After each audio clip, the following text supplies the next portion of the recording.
Running a business by yourself is one thing, but running a business with a partner comes with a different set of challenges. I'm so excited about today's conversation because we get to see what it really looks like when friends come together to create a successful business. Shay Brown, COO, and Cassie Torrecillas, CEO of Bucketlist Bombshells, sat down with us to talk about their incredible business journey and how they navigate their friendship and business as partners. This conversation was so fulfilling and just truly inspiring to see how these two have taken their passion to build something incredible together. There are so many amazing moments in this conversation, and I know you are going to love it. So let's get into the episode. If you enjoyed today's conversation, make sure to like and subscribe so you never have to miss an episode. Hello, Shay, and hello, Cassie. How are we doing? So great. We're so good. That's probably going to happen a lot on the pod. So good. Yes. Oh, I'm so excited to have you both. We've already just been chatting, and I asked a question, and you were already giving such good answers. We were like, hold on, we got to record. Yeah. Let's stop right now. So I'm just so excited because I feel like you guys, you don't see this a lot where there's a lot of business owners who are in a partnership and then are killing it, right? So I'm really excited to know more about your story and just essentially how you have been able to have a solid friendship and have a solid business. So thank you for being here. Yeah, such a fun conversation. We were chatting about this a couple of days ago. We never get to talk about this side of our business too. So I'm excited. And obviously it is a big part of who we are and our dynamic. And I feel like in a way, our secret sauce. So cool to be able to share and chat with you because honestly, this conversation isn't really anywhere. Mm-hmm. So, yes, I know. And it's so, so needed. And so I really want to know essentially of your origin story because you guys have known each other a long time. And you have done a lot together. So I really want to know how you guys connected and then essentially what led to you all right, let's be in business together. And so Shay, I'll have you go first because you were already giving us a little bit about that. Yeah, for sure. So just for everyone listening, I'm actually Canadian and Cassie's American. So a lot of times people say, oh, did you meet in university? No, we didn't. We met after university, just pretty much the first year right after we had both graduated. I booked a one-way ticket down to Mexico, and I went down there to actually do a mentorship with a woman who worked online. So working online was kind of new concept back then. I had met her at my school, and she had said she lived in Mexico and worked online as a website designer. And I thought, well, that is so cool. So I interned with her, did a mentorship. And so I booked that ticket down to Mexico. And then that's where Cassie and I met. So Cassie also did the same thing. And Cassie can kind of share her journey, how she got there. But we both basically had booked one-way tickets down to Mexico. And I was sitting in a cafe and a friend of mine introduced me to Cassie. And that's, kind of the history of how we met. And actually, I go back a lot to Playa del Carmen, and it's really meaningful for me to walk by that cafe and think, oh my gosh, 11 or 12 years ago, we met at this cafe. I was just sitting on my computer and she walked up and was introduced to me. What? Yeah. It's crazy because it's just so serendipitous, I think. But then, we'll get into this probably later on in the conversation. I truly believe it was so meant to be. Obviously we were meant to be best friends, meant to meet at that coffee shop, meant to be in business together. I really don't think we would be where we are today, even running Bucketlist Bombshells. So it's crazy to think that life and, whatever you believe in, we're both Christian. So I genuinely believe that our path was led to this coffee shop and we are coffee obsessed. That's true. Yeah. It's just we love coffee shops. We go and travel and we're just what coffee shop should we go to? So anyways, it's such a cool part of our story. And honestly, it feels like ages ago. I guess it kind of is now. Yeah. Really. It was back in 2013. So yeah. Oh my goodness. So over 10 years. Yeah, over 10 years now.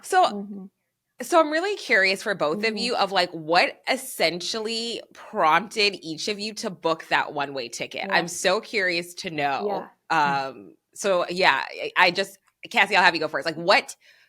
I don't know. I'm what? You both booked a one-way ticket. Who does that?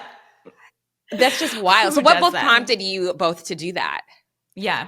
So like Shay said, I was just out of university and I think that I really had this experience like in my senior year in university. I worked so hard in school. I loved school. I worked as well at the same time. Like I was always, kind of like your type A, super ambitious student. And I think I had this realization my senior year, like I can work this hard for another company and build kind of like their legacy and make that part of my career, or I can do something that I like genuinely love and do it for myself and get paid to do that. Now I didn't know what that answer was, right? Like our history, obviously doors have opened and unfolded, but I think just like that realization. And so my mom was actually living in Playa del Carmen at the time. And she has been just like a huge champion and supporter in my career, but in my entire life. And she was like, you have always worked so hard. I played competitive volleyball. I was working throughout university to pay my bills. Like I feel like I really did pave it my way. She's like, why don't you just take a little bit of time, come here and figure it out? And that really felt like for the first time in my life that I was giving myself space to like carve out my career, like make some decision other than, you just move on to the next grade that's there. Right. And so that's how I ended up in Mexico, really thinking about what did I love to do. I've always loved marketing. I've always loved design. I've loved travel. And so I started researching just like, how do people get paid to, travel? And so I went down that rabbit hole, and how do I get paid to write and to blog? And it just really fell into this like space for me to experiment and to learn. And I think that was probably around 6 months. So it wasn't a whole lot of time.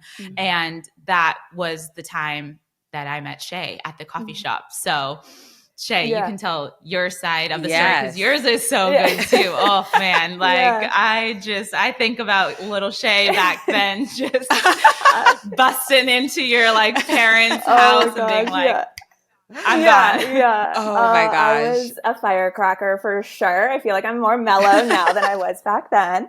But I also was kind of very similar, very ambitious. Since I was like a little girl, I knew I wanted to like be my own entrepreneur. I was like taking my sister's stuffies and like making her buy them back with me and like different things, like taking my a hustler at heart, honey. I was like on the corner, like slinging lemonade left and right, and all profit because I got my parents to buy the supplies. So I was just, and I didn't give them a cut. I was just pure profit. Yes, you knew what you had to do, girl. Yeah. So it was in my blood, and my dad always told me from a young age to quote unquote get my piece of the pie. He said, he works for himself as a chiropractor, and my grandpa was an entrepreneur, and it just was really a part of like our family kind of motto. It was like work for yourself was always kind of ingrained in me, that was the way to live the life or the lifestyle, and be able to make my own decisions and really have autonomy over like my life. So that's really, I think, where that inspiration came from. And so I went straight into business school with like a specialization in entrepreneurship, knew from the beginning, again, wasn't totally sure what I was going to do. I think at one point I wanted to be in like the fashion industry, and then e-commerce was kind of coming on the scene. And I thought, okay, I could do that. So I feel like I was always like on like these entrepreneurial trends. Like I was like, oh, I saw like social media come up. So I started like self-teaching myself social media management while I was in school. And that's actually what led to meeting the woman that I ended up interning for. So she came and spoke at my school, and we had to write a paper on one of these. We had like, I think 10 entrepreneurs come. And I chose her because she was on Zoom doing her presentation to us from Mexico. And I thought, well, that is just so cool. I'm a small town girl. I am like from a very, very small town on Vancouver Island in Canada. And I think I had traveled to France. I did like a year semester abroad and went to school there. And I thought, oh my gosh, like people live differently. There's a whole wide world out there. I don't have to do it the way that I see, this. There's nothing against small town life. I really have roots there for sure. But I felt like I was meant for something more. And seeing another culture, that really inspired me to want to travel, because we didn't really travel much like growing up. We did a lot of like road trips in Canada, let's say, but I was like, France was one of the first really eye-opening experience of another culture, another way of life. And that really like was on my heart. I was learning these new things. I met this woman and I did my paper on her, and she told me all about how she started a website design business and was able to get clients online and do it from Mexico. So when I graduated, I got like a short-term job through a startup company. They took a chance on me. I didn't know what I was talking about. Social media was so like, they were just like, yeah, okay, like do whatever you want. So I had to like learn on the job. I was, doing like watching YouTube or reading blog posts, probably more so at the time. And so I was self-taught there. And then I was doing some interning for the woman that I mentioned, and in kind of the website design world, and realized, ooh, I like this. This is really techy.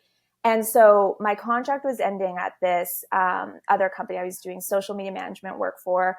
And then the woman I was interning for suggested, because we would have chats about like my career and my goals. And she was like, well, if you can like pay your way to come down, she's like, I can't pay you, but I can show you how to start the same type of business as me. And maybe you do social media, or maybe you do website design. And I thought, okay, well, I'm very resourceful. So I was like, well, that sounds good. Let me figure it out. It was about 2 weeks to to the end of the contract. So I went into them, and I was just so gutsy back then too. I mean, I probably still am, but I basically told them like, you need to keep me and I'll work part-time, but I'm going to do it from Mexico. And that was my pitch. Like, that was my pitch. Like, I think back, I'm like, teach sales now. I teach pitching. Like, I just walked in like a 22-year-old and was like, hey, you're going to keep me on and I'm going to do this from Mexico now. But like, don't worry about the logistics. I'll figure it out when I get there.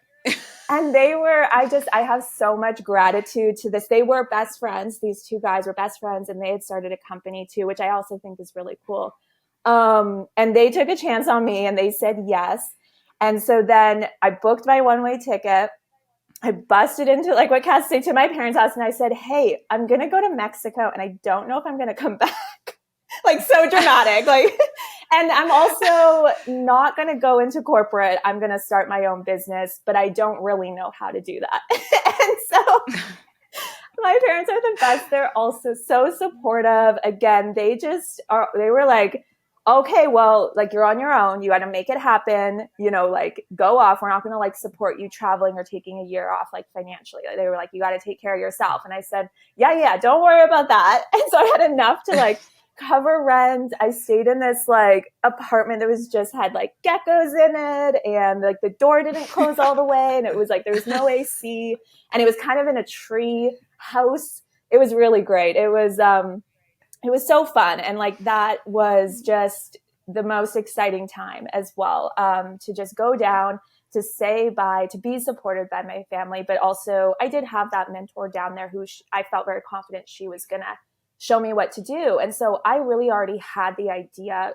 going to Mexico. I had the idea that I was going to start an online business. And so it ended up being social media management and website design. And that's, again, right around the time when I think I had landed, maybe I had my client back in Canada, and then I had landed, I think, one more client. Around that time was when I met Cass. And so it was like, we were in that same mode, that same mindset. We were like, oh my gosh, we're at the start of this career. There was no information online on how to really do it. Everything was very like, be an affiliate marketer, or that was really the main thing that I would see, or travel, like get paid to, that was travel blogger was like the next thing that was kind of starting to emerge. And so being service-based and finding and landing clients and delivering services online was just, we just had to, figure it out on our own, which I like to do. So long story long, that's how I ended up in Mexico. Yeah, I love that though, because I feel like both of you guys were in, though your your lives are very different, your paths were both extremely similar, and that you were looking for something more. Like, you knew the current path that you were on wasn't necessarily the best fit, and you're like, okay, I know that there's something out there for me. I know that there's something more, and I'm just going to take a chance and figure this out. To where fate literally both brought you into a coffee shop. So now let's fast forward, right? Like, you guys have been friends for a long time. You're traveling together, all these different types of things. What then led to like, okay, let's start a business together? Yeah. So, well, we started out having our own separate companies. And what was really fun was we did start to kind of collab. Like, if we got clients, like, Cass was a designer and I was more like the tech side and operations. And so we were actually able to do some collaboration and kind of start working together in that sense, which was great. But really how Bucketlist Bombshells was born was we left Mexico, we started traveling. We thought, well, if we can do it in Mexico, we can do it anywhere. So we both had that travel desire on our hearts. And so we started traveling. We started meeting other people working online. Co-working spaces were kind of a thing, but mostly it was also cafes. We met a lot of other, at the time called digital nomads, working in cafes, which was really cool. And what we found though was a lot of the men were doing affiliate marketing, and their girlfriends were taking a gap year, taking a year off, and he was the one kind of bringing in the finances. And then she would see us working online, and she didn't want to do affiliate marketing. She wanted to do something that was more from a place of like what her experience level was, or what her, like feeling a little bit more purposeful, working one-on-one with clients, versus it just having to be, you know, sales and marketing. And so that's when they just started asking us questions. And we started going out for coffee with these women, and solo travel women as well, who also, it was a lot of like, well, I'm taking a gap year and then I'm going back to corporate, but I have a degree in, you know, design or communications or whatever it was. And so they'd ask us, you know, how did we get started? How do we find clients? How did you like package your services? These kind of things. And we just started having coffee with people. And it started to grow into a community, and we launched a Facebook community called the Bucketlist Bombshells community. And one day we were just sitting in Italy in our kitchen, and we decided, you know, let's put this out there in a way that can be consumed instead of us having to do one-on-one, you know, conversations. And we, at the time, online courses were starting to kind of come about. I was following a lot of people that were creating online courses, and I thought, well, we could do that. And so that's kind of how the idea of the first course came about. So that's kind of how we started Bucketlist Bombshells. I don't know, Cass, if you want to talk about the name. Everybody always asks us about the name, and I think it's really fun.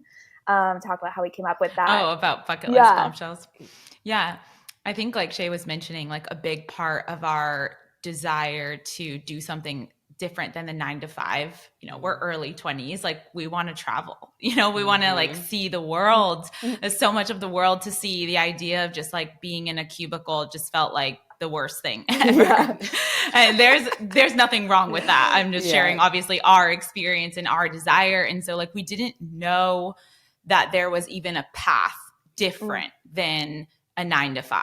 And I think that was really what we started recognizing as we took one step in front of the other and gotten clients and realized like, oh my gosh, we are making like a decent salary, you know, working online and having clients. And like, we went to university and nobody told us about this. You know, I studied business as well. Like that was never an option or an opportunity. And so I think that was really a big part of our brand, especially in the early days. So our very first online course was called the Work Online and Travel the World course. Great for SEO. And it really, it really was like what we wanted to share, like all these lessons and things that we felt like we were learning the hard way. And like Akua, that could be an entire other episode, because working and traveling early days, like, you know, we are talking 12 years ago, like there was no infrastructure for Wi-Fi. We were like on the side of a mountain in Guatemala, supposed to be taking sales calls. Like we have some stories to share, girl. But we basically were like, you know what, there are other women out there who want a similar lifestyle and career for themselves as us, then we want to make this course. Like we want to make this easier for them and know that there's this option available to them for their career. And so Bucketlist Bombshells, I honestly just kind of came up with the name because we had sat at this table and decided, when we realized we could make money by having clients online, like let's create this bucket list. Like where do we want to go? What are the things we want to see? And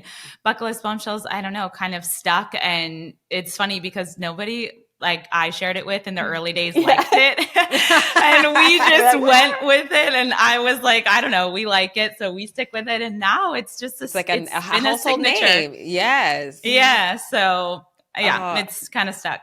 Oh my gosh, I love that. And I think just hearing your whole journey so far, there's just so many things that just confirm that you guys are on the right Mm, path and like what you were Mm, doing was just so aligned. And I mm, think it's just so beautiful just to see how much your journey has evolved to where you guys now have a very successful mm, business as partners. And so, yeah. even from a practical standpoint, what were some things that you guys really wanted to make sure that you had Mm, addressed, mm, mm, really, just to make sure that like, you both are protected as business owners. And mm, I feel like a lot of those times too that of course you guys have friendships, but I think sometimes as business when you're choosing to get into those things, it can be hard to have those conversations, yeah. really of like, what are our values, what do things look like, how do Yeah. we both protect each mm. other, ourselves, the business, you know what I mean, the things that are not as Yeah. sexy and that can easily get messy. Yeah. How did you guys navigate through that? Yeah, Yeah. that's a great question. I think that, like you were saying, it's something that people are afraid to have those Mm, Mm-hmm. conversations. And I think, it's okay to be afraid to have the conversation.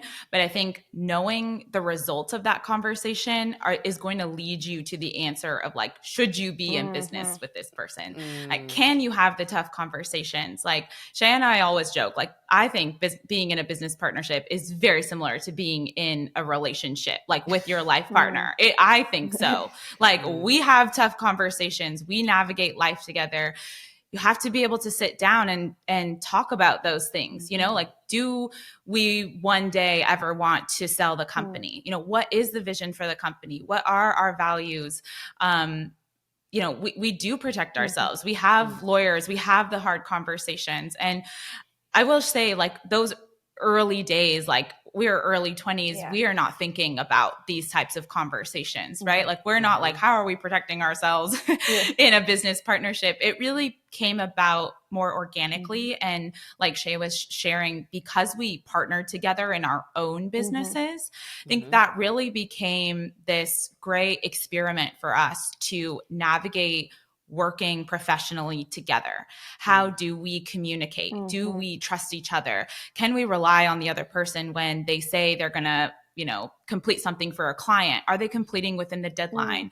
Are they communicating with us if they can't do something? And I think all of those, again, very organically led us to the realization that, like, we are great at working together. We mm, have very opposite strengths and we support each other's mm. weaknesses, mm. but together we are like super fire. Like, Yeah. Yeah, we like to do opposite yeah, things, but we have very similar values and we have a shared vision. And so Mm, I think that all of those things really coming together led us to recognize, like, hey, like, we could go further together. mhm, And the mm, vision for Bucketlist Bombshells as a company was very much a shared mm, desire, a shared vision to empower women and to teach them. And then I think more tactically, because we have separate skill yeah, sets, it allowed Bucketlist Bombshells to flourish and we were able to mm, find our roles. But it wasn't till, I honestly think, like a few years in at yeah, least, until we really got into, I think, what I would call a success growth point, and we were mm, making serious money. We had a business coach and we were part of a mhm, mastermind, that mm, we started to really mhm, define, what are our individual roles? Like, what is our skill set? And there's an amazing book, I don't know if you've heard of it, Akua, called Rocket Fuel, and talks mm, about this mhm, dynamic between visionaries and integrators, which ends up mm, being this mhm. CEO and COO role. And mm, in the early days, we were just doing everything together. It's like the mhm. bestie era. We're just Yeah. like, you do this, I do this, and like, we both do this. And Yeah. we weren't really maximizing our Mhm, time, but Mm, we weren't working within our skill set. It was just like, we both do mhm, everything. And mhm, so I think out of reading Rocket Fuel, it really defined this CEO, COO mm, dynamic that we have. And that in itself was a hard mhm. conversation to Yeah. have, mhm, like, how do we feel about these roles and how does this change the dynamic of how we move forward? Mhm, So, gosh, yeah, 10 years in business in Bucketlist Bombshells and then 12 years working together, we've navigated a lot of seasons of our partnership. But going back to your original question, like being able to have those hard conversations has allowed us to navigate these different seasons of, I would say, our personal lives, but also the business as well. Yeah. Shay, anything that, I was saying, anything you want to add, More please? so, I want to just emphasize the point about the shared values. I think that for me, that was really important, and something I noticed in the way that maybe a vision changes, or we've pivoted. We've had, like Cass was saying, like hard times, great times, like new products and services we've launched. Some have failed, some have been amazing. Whenever we come back to like, what do we both want individually? Like we actually take time to think about those things separately before we even come back. And then we see if we're on the same page. But what it always seems to boil down to is Cass and I have very similar values. I think we're raised with very similar values, that when we're never significantly, I would feel like off page. I feel like we come and we say something, and even sometimes like a little, it is tough having that conversation. And then the other person just like is also on the same page as well, just feels like so great. But then also if you're not, it's like, okay, well, let's talk about that. How do we support each other in that? And I think that really knowing someone, like we had traveled together and, got lost on the side of a mountain kind of thing. Like we could problems, like as silly as that sounds, it was like, I going back to the trust, but also like, how does someone handle tough situations, or when they're supporting you through something hard, or when they're even supporting you through something good, how do they treat you as well? And then what is their vision for their life? Like outside of business, your business is supposed to support that lifestyle. So like, what do they want? Do their financial goals, are they the same as yours? And so I think that it just really comes back to like really having that kind of foundation of like a similar vision for our life, for our business. Even as different people, we don't want the exact same things, but we have a similar North Star. And then I think we have similar shared values, and values is really at the heart of where your desires come from. So if you have really different values, or you value things like the money or the vision, like about empowering women, or are you in it for some other reason, or is there, what is the end goal for you? And is it at least like similar to the other person? And I think that really, I just really wanted to emphasize, like really knowing who you're getting into business with versus their skill set. I would rather, like who they are deeply. And again, I was young. I don't think I was thinking about this when we first started. It was young and fun and made sense. And it was about the us coming together and doing this really cool thing. And then it was like later on when you look back and you think about it, and advice I give now to people is like, just really know that person. And I think intuitively I did know her on that level. Yeah, I mean, so much goodness both of you have shared of like, number one, of viewing being in business with somebody like you're in a relationship. I think that's so true, because you are tested in ways that you didn't think, right? Like a partnership, you're tested in different ways when you're by yourself versus in partnership. Like so many new things come out that you just didn't realize, like, oh, like I need to work on this, or, oh, I didn't realize I had this issue. You know what I mean? When you think about relationships and how it also applies to partnerships, right? In business. And that's so true. And it really does require really good conflict resolution skills, and also to that emotional intelligence as well, of how can we solve this in a way that feels good for both parties. But then also too, I just love what you said too, Shay, with just like really just making sure that your values are really aligned, and really knowing the person outside of the skill set. Because when things get hard, you really get to see how people are, right? Like you really get to see where people truly do reveal themselves. And this is not a bad thing. It's just like, when you're tested, that's what it just shows how you really are. And I think that's just such an important thing. Instead of looking at skill set, look at personality, because things are, we already know with entrepreneurship, success is just, it's never linear. It's like always up and down in a merry-go-round that you find yourself on.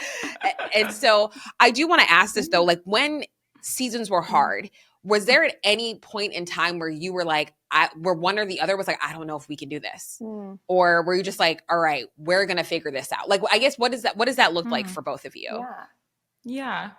I guess I think probably both. There's been definitely seasons where, I don't know if it's just like not as hard, or you're just in a certain mindset that you're like, okay, like we got this, luckily for us, I think most times it's like been an ebb and flow where like one of us is more up and the other's more down sometimes. And so we're able to lift each other up because you have the, you know, the energy or the emotional capacity to bring each other up. I think the most difficult seasons for us, which thankfully have been very few and far between, have been when we're both at a low.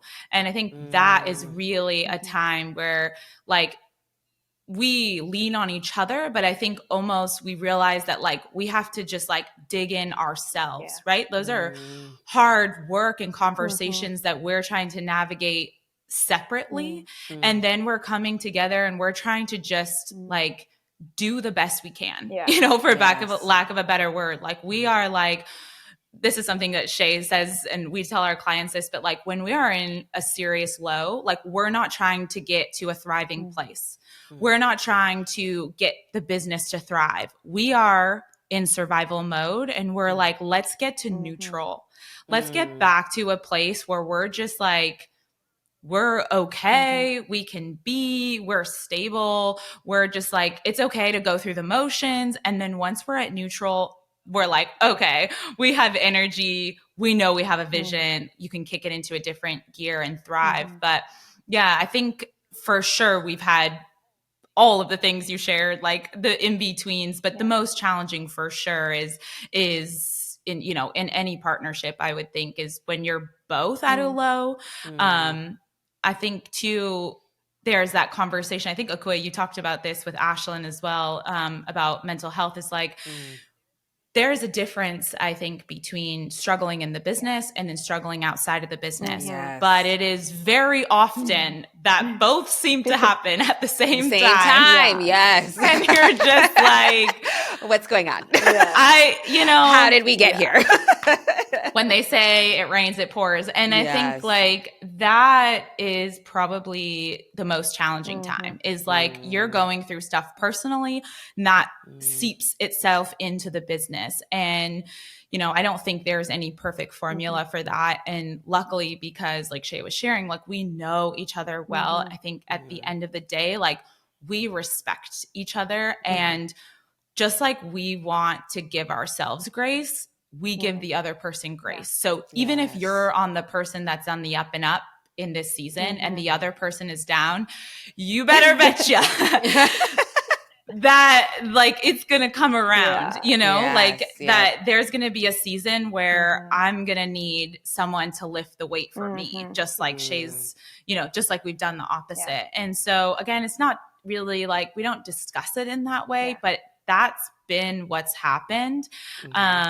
And gosh, I am so grateful really for those. I think in those challenging moments, you really realize like how much having a business partner really can pull you up, like having somebody else who's 100% in it with you. You know, I don't know if I was on my own in some of my darkest seasons, I could have honestly probably just called it quits. You know, maybe I would have come back around, but yeah, that's kind of how we have navigated those challenging seasons. And I'm just really grateful that we've had each other to go through them. Yes. Oh my gosh. Shay, anything that you want to add as well? Yeah, I think I like definitely agree with everything that Cass said, just in like, for sure, like the supporting of up and down. I think that I've never really questioned like our partnership. I've sometimes questioned the business when I've been in darker seasons. I've reached burnout a couple times, which led us to a really big pivot that ended up being one of the most fulfilling things, and, you know, led me to really rediscover my own passion for the business. And Cass allowed that time and space to almost put this bigger vision on hold. And that was like for me, that was a really like defining moment, I think, for me. And it was like the support there was just so all or nothing, you know, it was like all there, right? It was like, okay, like you need a break, you need some time, like downtime. I was no longer connected to my purpose or my vision. And at the same time, there was a lot of personal stuff going on too. Like Cass says, it kind of, when it rains, it pours. And it just, you know, that was probably the toughest moment for me to to admit that, really, as a high achiever, as someone who built this business off of this incredible passion, incredible desire to serve in that particular way. And for me to be able to say that, and it was a very scary moment, to say that I'm really misaligned with the vision and the way, the direction, I would say, that the company is going, and I can't sustain this anymore. And so to have someone like that, I probably would have thrown the towel in if I was on my own. And to have someone say, okay, what do you need? And for me to even understand how to communicate my needs, and for that to be supported in something as big as this is our career. This is our, this is our income. This was our vision. This was our passion, our purpose, right? We were serving at such a high level. And that was a really amazing defining moment. And I think that after that, and we pivoted and we are now serving in a one-on-one way with coaching. So I mentioned courses. So we pivoted more into coaching, which ended up being something that I experimented and dabbled in and had that space to do that as well, to almost scale back. And now we are in this new season of growth, and it's just been incredible. And I just can't imagine having done that on my own at all. And I think that was for me a really big, that was a moment of this is partnership. This is being vulnerable. This is communicating your needs. This is, taking time for yourself as well. And that mental health space and everything that was needed. And I think that if my partner was not my best friend, I don't think it would have gone that way. I see other partnerships where it's very all business, and that's fine and that's great. But I think that I would have been harder to approach a situation like that, since that moment in time, was going to affect both of us in a great way. It wasn't just going to affect me. And that's what happens in partnership. Your decision, what goes on in your life, how you show up in the business, it affects that other person. And that other person, like Cass was saying, we give each other grace, and that's great. But at the end of the day, if you make a pretty big pivot in your life or a big decision outside the business, or want to change something, you want to sell your shares in the company or something, like what Cass was mentioning, having those conversations of what is your exit strategy? If you don't have those conversations, are afraid to have those conversations, or for me, didn't have someone who knew me so deeply to understand that it wasn't that I was done with the business, it was that I can't do it like this anymore. And that's what I'll say to that. Yeah. Oh my gosh. That is just so, so true. And even earlier, I thought of, it was a viral clip of Brene Brown when she was talking about, again, marriage. Have you guys seen that one where she just is marriage isn't 50-50, right? Some days I'm at 10% and you need to carry the 90%. Yes. And I mean, I feel like this totally applies to this as well. Yes. You know what I mean? And I think that's amazing, honestly. And you can just tell there's just no ego between the two of you, right? It's truly, you guys put each other first and honor each other in whatever season of life that you're in. And you're hey, I know you're not here, but I'm going to pick this up now, and vice versa. And then also too, I think that's just so beautiful how, Cassie, you gave Shay that space to figure things out, right? Where now that has led to where you have leaned into something that brings you joy, that has led you into a new season of growth in your business. And I love that. I love that you guys are still individuals and then are still coming together to still run this business, but you honor each other in your journey as individuals, even in your personal life, to come back and to make a more sustainable, stronger business. And even just, again, of that's fine if things are all business, but life, and literally, we are multifaceted human beings. I say this all the time.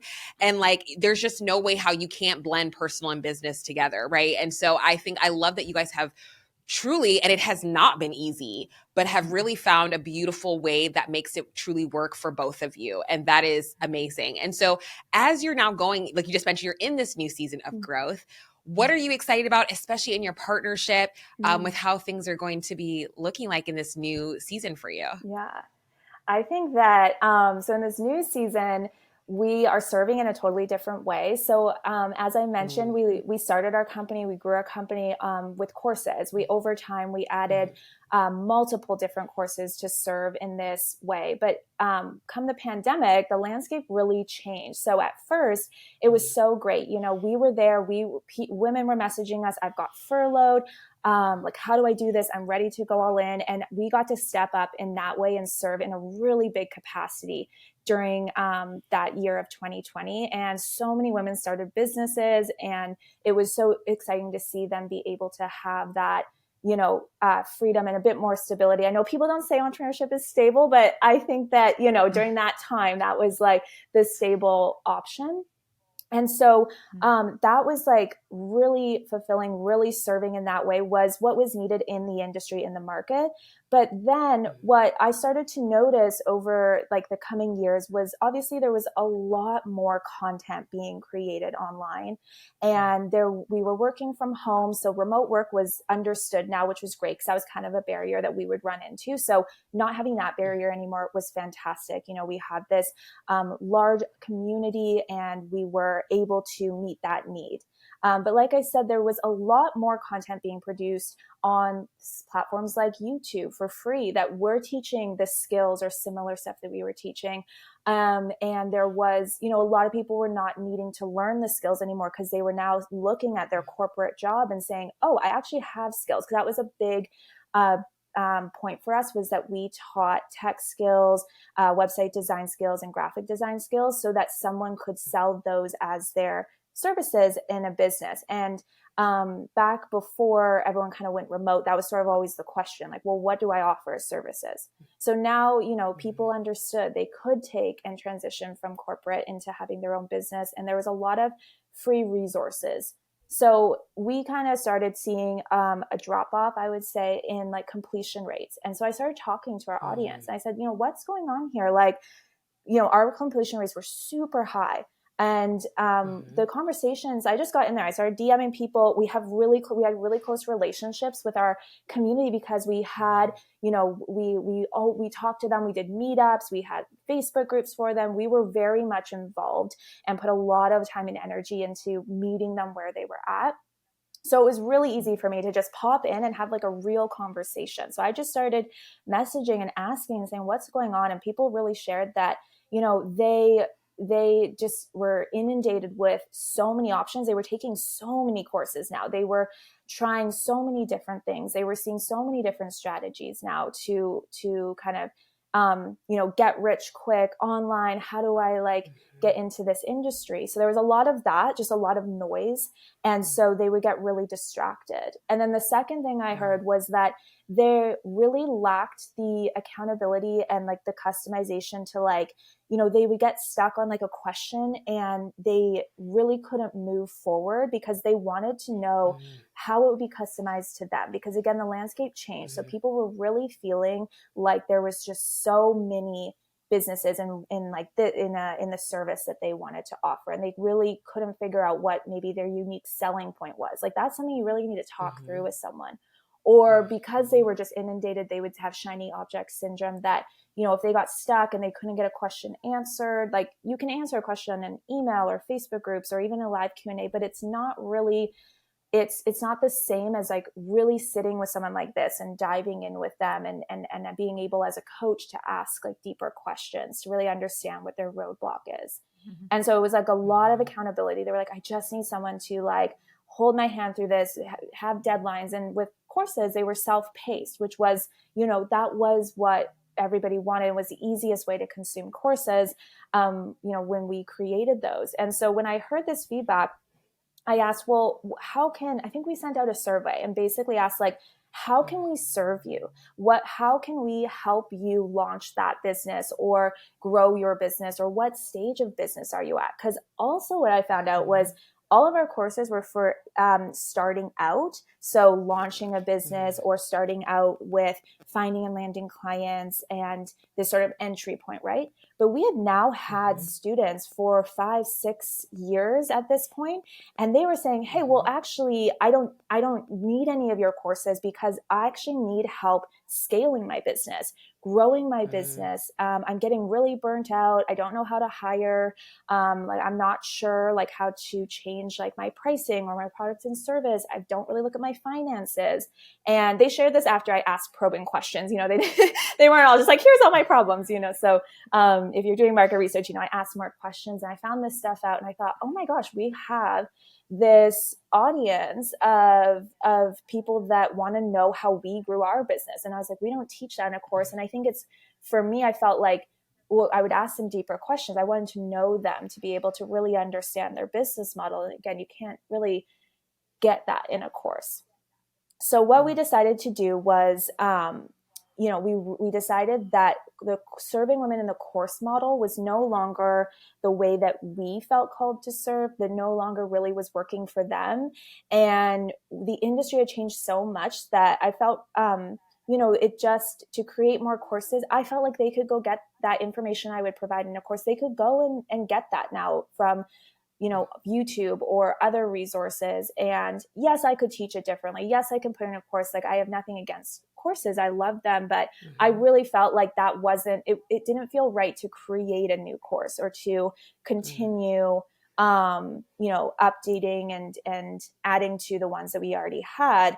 So we decided that to start experimenting. We still kept the courses and we, you know, continued to serve in that way for a short period of time, but we didn't take any like new enrollments. And we started experimenting with these women I was talking about. You know, I invited them to do some one-on-one coaching with me.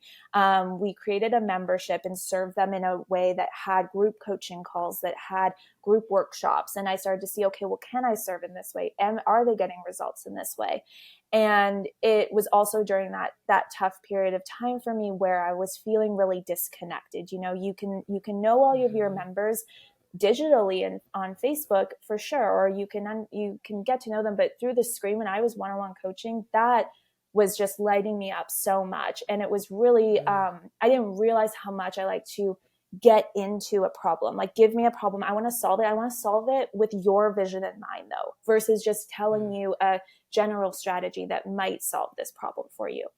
And that's really how, just through experimentation and keeping it, like, we didn't come out and change all our messaging, change all our branding, launch the new product line that we have.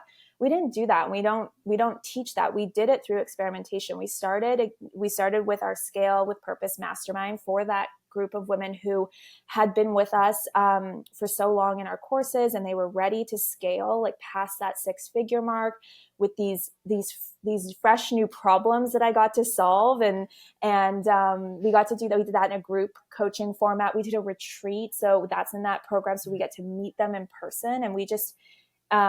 I just get so fulfilled by that. And I feel like they have such faster business growth too, from coming in and us just like deep diving into their business with them in person and then continuing that coaching throughout the program.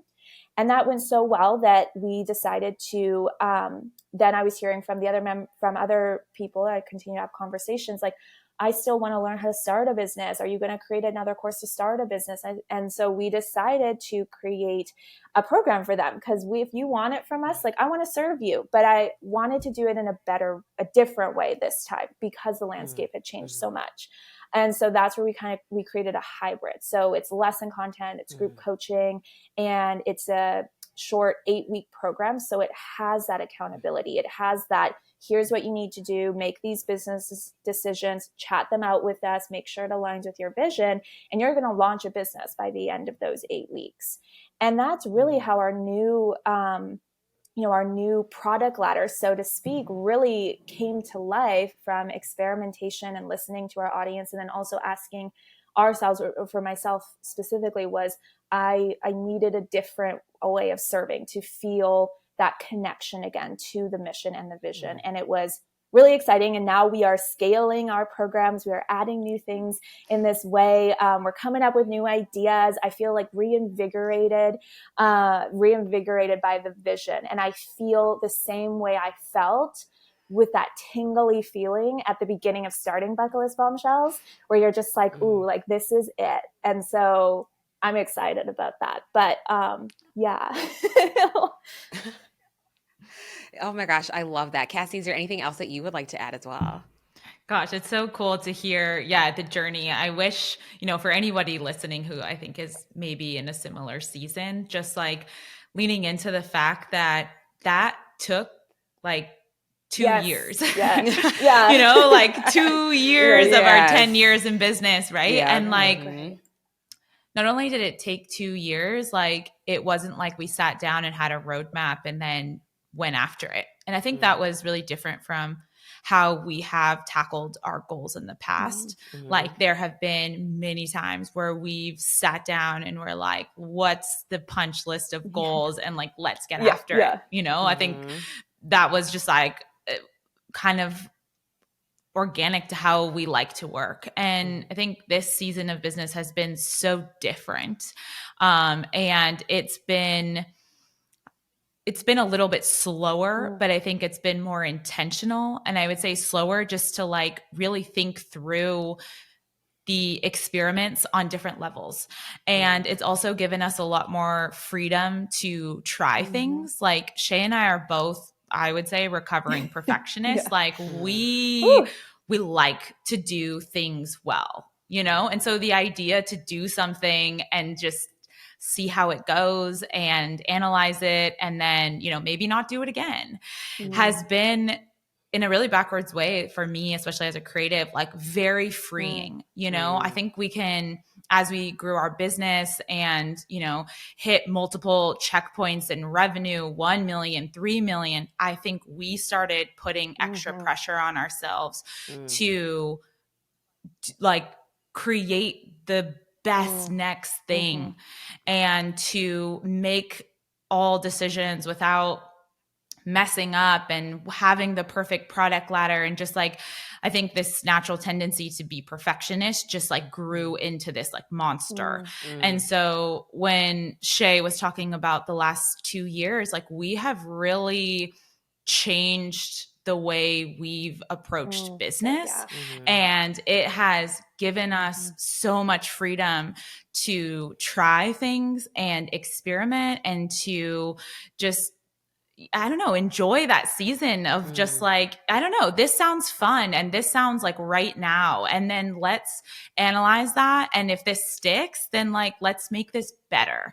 And I think this focus as well on, like Shay was sharing, being able to have, a roster of clients, like we've served over 10,000 students in our online courses. That is a heck of a lot of women. And I'm so grateful for them, but I only know I can only name a handful, like I know our student spotlights and we did our best to follow along and follow with them.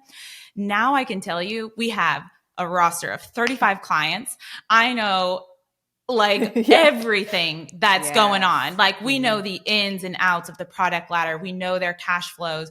We know their desires and vision for their business. And like that, I think when we really boiled it down to like, how do we redevelop the vision for Bucketlist Bombshells that serves in the way we want to serve, it came back to, like Shay was sharing, this original desire to be like, we want to empower women in business and I want to know you.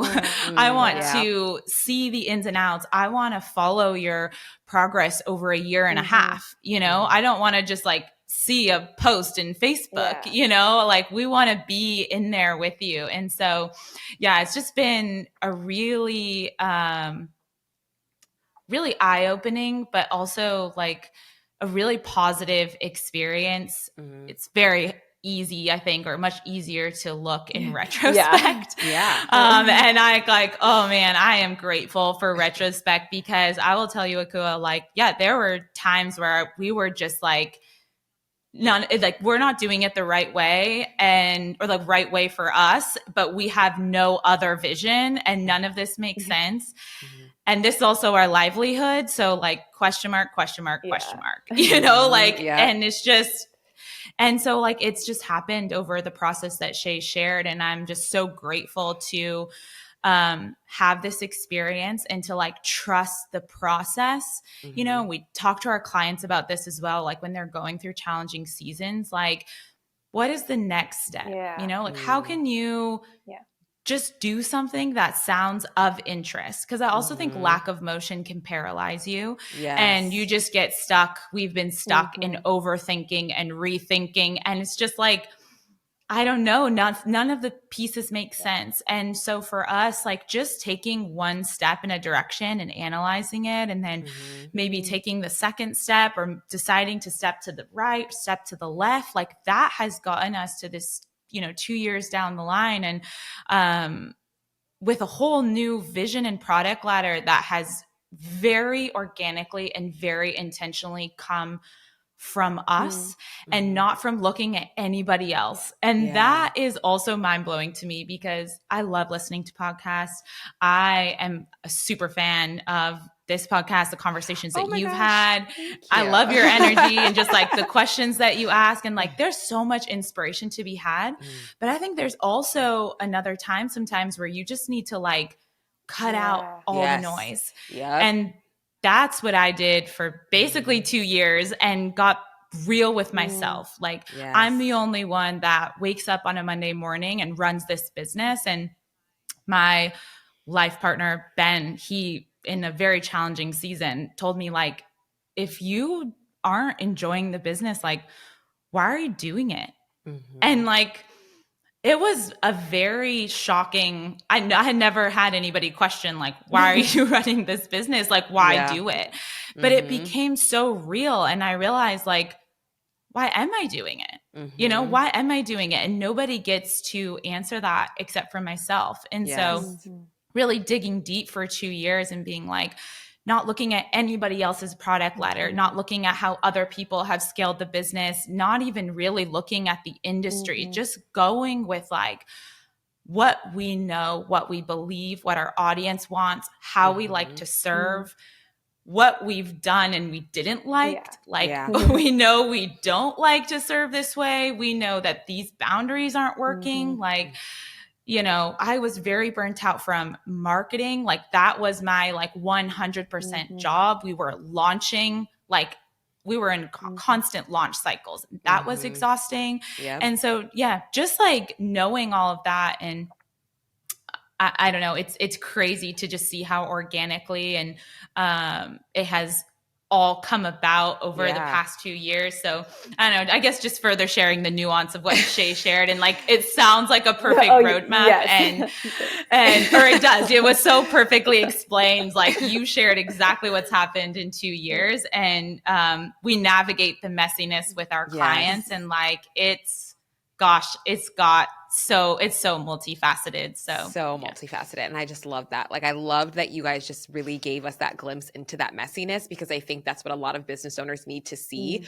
of like, okay, yes, we have these successful businesses, but it took us 2 years to really figure out, to really find something that really aligns with us and really fuels us and sets us on fire. And I just think of a previous conversation with Shay Cochran, and she's always, and it always reminds me, because I've literally taken that, and I always say to myself, like what she said of, nobody's coming to save you in your business.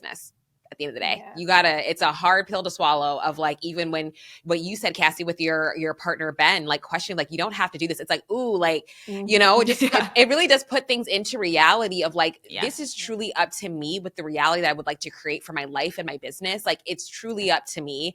And you have to take some type of self accountability in some capacity and really do that hard work, that inner work, to be able to show up well in your business. And so I absolutely love that. And I just agree with everything. And this conversation has just been so good. Like, I have loved talking with both of you. And I think you guys have shared, just number one, thank you so much for your transparency of like just being partners in business and just being so real. And so a question that we love to end with every episode is, what do you think is the biggest differentiator between the businesses that succeed and the ones that fail? Shay, I'll have you go first.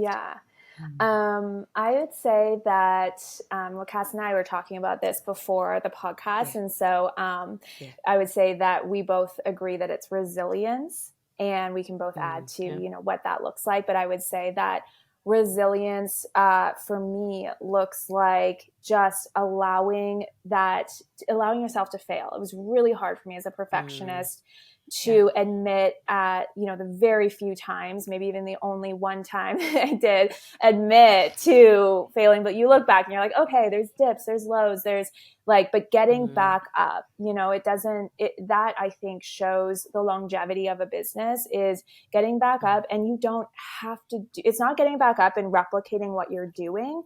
It's getting back up and saying, I'm going to do it differently, or I'm going to keep some things and ditch the rest, or I'm going to, change, because if you're reaching that point or you see something and it failed, it just it just means it's data. It's just information. It's just, don't keep what it's called, insanity is doing the same thing over and over and expecting different results. Same result. Yeah, Yep. I really believe, because I think I got stuck in some of that for one time. I was like, it worked in the past, why will it not work now? And just trying to repeat something over and over again without really taking a look at why it's not working, or, and I feel that could be a lot of different things, and just being resilient and resourceful and saying, okay, I'm going to take some time off, or I'm going to try things differently, or I'm going to stop just repeating this, and I'm going to have conversations with my audience or myself and decide, what that new vision looks like. So that's what I would say in terms of what I think differentiates successful business owners, I guess. I know I took the answer, Cass, but if you wanted to add anything else. No, you're good. You're good. Yeah. I think just being resilient and really trying to find joy in the process of adapting. And I mean, after 12 years in business, I can honestly say the industry changes, you change as a business owner. Yes. The just technology changes, the world changes, your target audience shifts and grows. And I have a friend of mine who's a very successful business owner. And one time I was working at a co-working space and I was very frustrated with something. And he's like, Cassie, what's going on? I'm like, just this isn't working and that's not working. And this, I'm very aware of things I don't like. I've noticed this about myself, and it's very clear when things are frustrating me. Yes. And he was like, that's the best part. That's the best part of entrepreneurship. It's always changing, and you're trying different things and you test it out. And it's just it's not always the same. And that's why you love it. And I think that was just such a light bulb moment for me to be I think this is the reality of entrepreneurship. And if I'm not hopping on board to enjoy the journey, and yes, we talked about the downs, and those are not fun, but the other seasons, enjoy the journey of trying things out and testing things and things changing, and just developing a new vision. All of that is always going to continue to be a work in progress. I don't know how long we'll continue to be in business, but for the next 10, 20 years, we're still on this journey to keep learning. Yeah. And so I don't know, I really think those who are successful entrepreneurs as well that I've met have not only been resilient, but have also been this is such a fun journey. I'm so passionate about continuing trying to figure it out. I think we can lose the joy sometimes, but it's there, right? The essence is there. And I really do think at the end of the day, I love business. I'm I don't know, God made me to be a businesswoman. I love it. I love chatting conversations about business. And sometimes there's a reason why you burn out sometimes as a business owner. There's a reason why on a Saturday morning, I just bought a whiteboard and I'm I want to write out my product ladder, Yeah. And so I think the joy in it, and not just waking up and it being a task, because I think that is kind of a recipe for not really a great, like you said, you're the one that gets to show up and do your business. And so I think if it sounds like a task day in and day out, I think that there's probably an end point there. Yeah. Oh my gosh. I could listen to both of you talk for hours. I think this is the interview where I literally have not said much in the interview. And well, I'm a very chatty Cassie. So in the best way, in the best way. You guys have shared, I have just loved this conversation. Everything. I'm oh my gosh, yes, everything. I've just been nodding my head up and down because it's just so good. And I think so many business owners needs to hear this. And so both of you, sorry, it was definitely not meant to be a shady comment. I just was oh my gosh, everything everything you guys are always sharing is just pure gold. It's so needed. And like, I just even myself realized, I'm like, I needed this conversation myself. You know what I mean? And so this has been wonderful. And truly, thank you both so much for being on the show. And so for our audience, we want to support you. Let us know where we can find you. We're at Bucketlist Bombshells. Is it bucketlistbombshells.com? Not me taking it over for you. Tell me where they can find you, girl. My bad. I was like, Bucketlist Bombshells, you guys find them here. My bad. Okay, you guys go. I love it. You're like our like cheerleader, our promo girl. Yeah, go. I know. I'm like, yes, find them here. Okay, sorry. Go at bucketlistbombshells.com, you will find our programs right now. We are going through a rebrand, really exciting. So you'll find our 2 programs, Scale with Purpose Mastermind, if you're looking to grow and scale your business, or if you're looking to launch a business, Bucketlist Bombshells Launch Camp can be found on there. But you can also follow us on Instagram. I'm in those DMs. So if you message me, I'll be in there. I'll be asking you questions. We'll be chatting like this. Yes. So you can come on, and that's just at Bucketlist Bombshells. Very straightforward, very simple. So come say hi, message me in there. We've got lots of like resources I can point you towards if you want to pop in there and just let me know, what do you need right now as it relates to business, growing a business, scaling a business, launching a business. Pop your question to me, and I'm sure I have a resource for you. So that would be probably the best place too, so I can share more with everybody here. Yes. Oh my goodness. Well, thank you both, Cassie and Shay. I just so good. I appreciate you both so much. And for everybody tuning in, until next time. That ends our episode of the Independent Business Podcast. Everything we've discussed today can be found at podcast.honeybook.com. Head to our website to access for show notes, relevant links, and all of the resources that you need to level up. And if you've enjoyed today's episode, be sure to subscribe to the podcast to make sure you never miss our future content. Drop us a review and leave our guests some love on social. And thank you again for listening.